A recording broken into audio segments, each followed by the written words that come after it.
Breast cancer അഥവാ സ്ഥാനാർബുദം ഇന്ന് പ്രായോഗികമായി എങ്ങനെ മാനേജ് ചെയ്തു വരുന്നു എന്ന് നോക്കാം. പ്രധാന ട്രീറ്റ്മെൻറ്റ് ഓപ്ഷനുകൾ ആണ് surgery, radiation therapy, biological therapy, hormone therapy and chemotherapy എന്നിവ. Lumpectomy, mastectomy, lymph node surgery including sentinel biopsy and axillary lymph node dissection, breast reconstruction surgery തുടങ്ങിയവയാണ് സ്ഥാനാർബുദ ചികിത്സയിലെ പ്രധാന ശസ്ത്രക്രിയകൾ. ക്യാൻസറിൻ്റെ ടൈപ്പ്, നിലവിൽ ഏത് സ്റ്റേജിലാണ് രോഗിയിൽ ക്യാൻസർ ബാധിച്ചിരിക്കുന്നത്, ട്യൂമറിൻ്റെ സൈസ് ഉൾപ്പെടെയുള്ള സവിശേഷതകൾ, ക്യാൻസർ സെൽസ് ഹോർമോണുകൾക്ക് സെൻസിറ്റീവ് ആണോ അല്ലയോ, രോഗിയുടെ പൊതുവെയുള്ള ആരോഗ്യ നിലവാരം, വയസ്സ്, രോഗിയുടെ താൽപ്പര്യങ്ങൾ എന്നീ കാര്യങ്ങളെ അടിസ്ഥാനപ്പെടുത്തിയാണ് ക്യാൻസർ ചികിത്സ മുന്നോട്ട് കൊണ്ടുപോകുന്നത്. ക്യാൻസർ ചികിത്സയുടെ ഭാഗമായി സ്തനങ്ങളും മറ്റ് ബന്ധപ്പെട്ട ഭാഗങ്ങളും നീക്കം ചെയ്യുന്ന ശസ്ത്രക്രിയയാണ് മാസ്റ്റെക്ടമി. ഇത് യൂണിലാറ്ററലോ ബൈലാറ്ററലോ ആകാവുന്നതാണ്. സാധാരണയായി ഹൈറിസ്ക് കേസുകളിലാണ് മാസ്റ്റെക്ടമി ചെയ്തു വരുന്നത്. മോഡിഫൈഡ് റാഡിക്കൽ മാസ്റ്റെക്ടമി എന്നതുകൊണ്ട് ഉദ്ദേശിക്കുന്നത് സ്തനങ്ങളോടൊപ്പം ആക്സിലറി ലിംഫ് നോഡ്സ് കൂടെ റിമൂവ് ചെയ്യുന്ന സർജറിയാണ്. എന്നാൽ റാഡിക്കൽ മാസ്റ്റെക്ടമി എന്നതുകൊണ്ട് ഉദ്ദേശിക്കുന്നത് ഇവയോടൊപ്പം ചെസ്റ്റ് വാൾ മസിൽസ് കൂടെ റിമൂവ് ചെയ്യുന്ന സർജറിയാണ്. ലംപെക്ടമി എന്നതുകൊണ്ട് ഉദ്ദേശിക്കുന്നത് ബ്രസ്റ്റ് കൺസേർവ് ചെയ്തുകൊണ്ടുള്ള സർജറിയാണ്.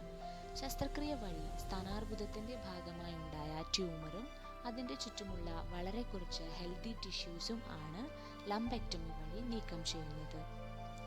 ഈ ശസ്ത്രക്രിയയ്ക്ക് ശേഷം സാധാരണയായി റേഡിയേഷൻ തെറപ്പി ചെയ്തു വരുന്നു.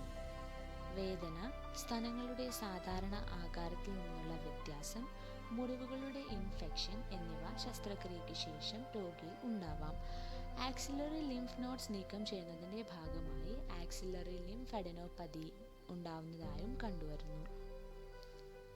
മാസ്റ്റെക്ടമിക്ക് ശേഷം ആർട്ടിഫിഷ്യൽ ബ്രസ്റ്റ് ഇംപ്ലാന്റ് അല്ലെങ്കിൽ ഫ്ലാപ്പ് ടിഷ്യൂ, അതേ രോഗിയുടെ മറ്റു ശരീരഭാഗങ്ങളിൽ നിന്നെടുക്കുന്ന ഫ്ലാപ്പ് ടിഷ്യൂ വെച്ച് കൃത്രിമമായി സ്തനങ്ങൾ ഉണ്ടാക്കി ഫിക്സ് ചെയ്യാവുന്നതാണ്.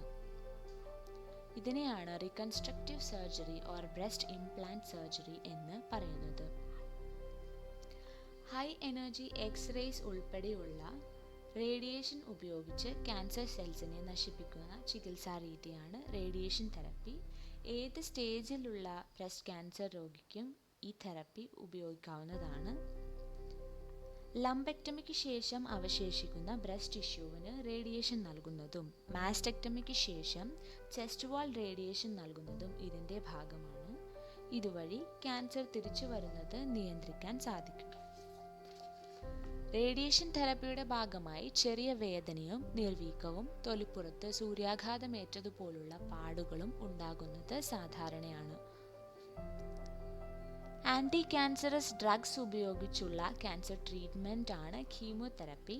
സാധാരണയായി അഡ്വാൻസ്ഡ് സ്റ്റേജിൽ ഉള്ള ക്യാൻസർ ട്രീറ്റ് ചെയ്യാനാണ് കീമോതെറപ്പി ഉപയോഗിക്കുന്നത്.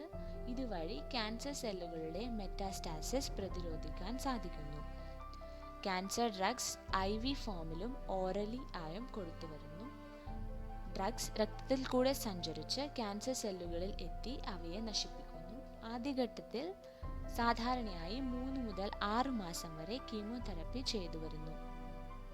ഇവയുടെ സൈഡ് എഫക്ട്സ് ആണ് damage to normal cells, hair loss, either loss of appetite or increased appetite, stopping of menstrual periods, weakness, easy bruising, low platelet count, etc.